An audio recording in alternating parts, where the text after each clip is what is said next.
Saya Marcela Tresya Pioyo. Di sini saya akan menjelaskan laporan mengenai proyek Best Learning kami di Ruang Guru.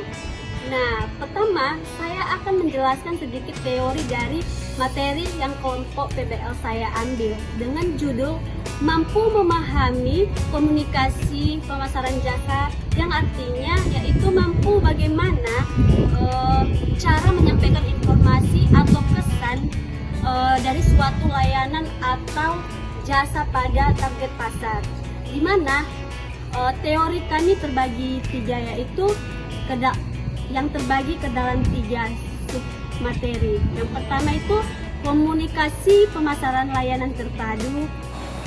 Nah, adapun penjelasan dari komunikasi pemasaran layanan terpadu Ruang Guru adalah suatu strategi pemasaran yang digunakan untuk mempromosikan layanan pendidikan yang ditawarkan oleh Ruang Guru. Kedua, bauran komunikasi pemasaran jasa. Nah, selanjutnya di sini saya akan menjelaskan tentang bauran komunikasi pemasaran jasa Ruang Guru adalah suatu strategi pemasaran yang digunakan untuk mempromosikan layanan pendidikan yang ditawarkan oleh Ruang Guru. Ketiga, masalah etika dan privasi konsumen dalam komunikasi. Nah, selanjutnya penjelasan masalah etika dan privasi konsumen dalam komunikasi Ruang Guru yang disebut suatu isu yang sangat penting dalam era digital saat ini.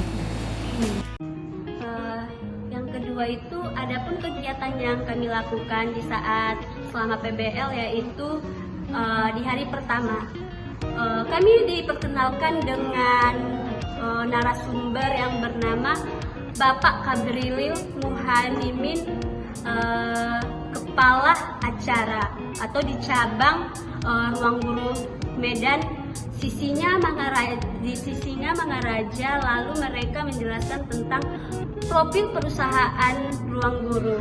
Nah, di sini saya akan menjelaskan terlebih dahulu latar belakang di Ruang Guru, yaitu pada Ruang Guru ini didirikan sejak tahun 2014 oleh Belia Daerah dan Iman Usman, yaitu perusahaan ini bermitra dengan 32 pemerintah provinsi dan 326 pemerintah kota dan kabupaten di Indonesia.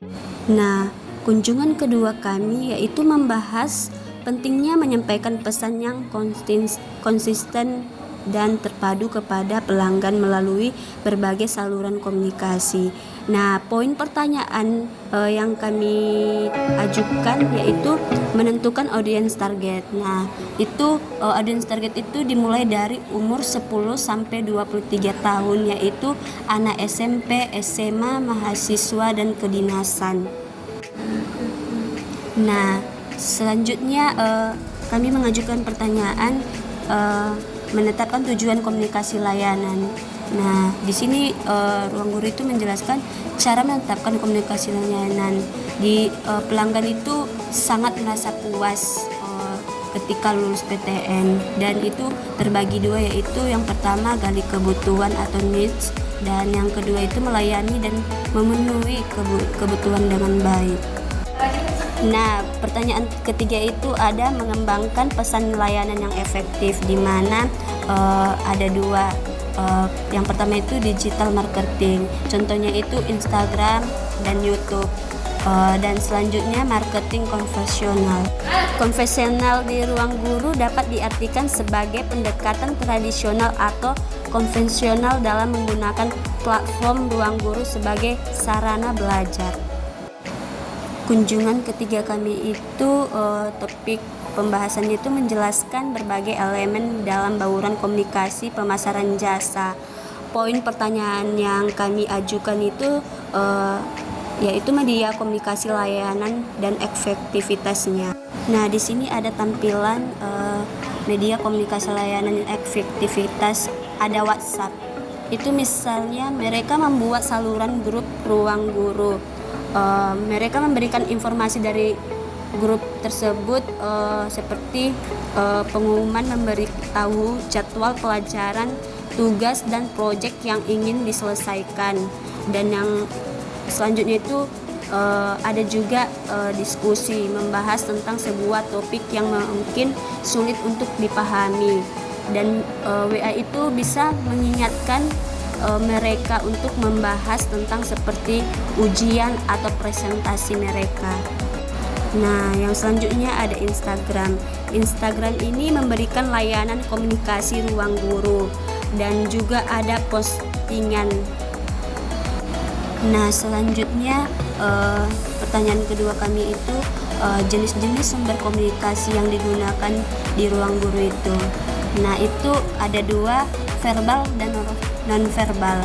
Verbal itu menggunakan kata-kata dan bahasa lisan atau tertulis untuk menyampaikan informasi.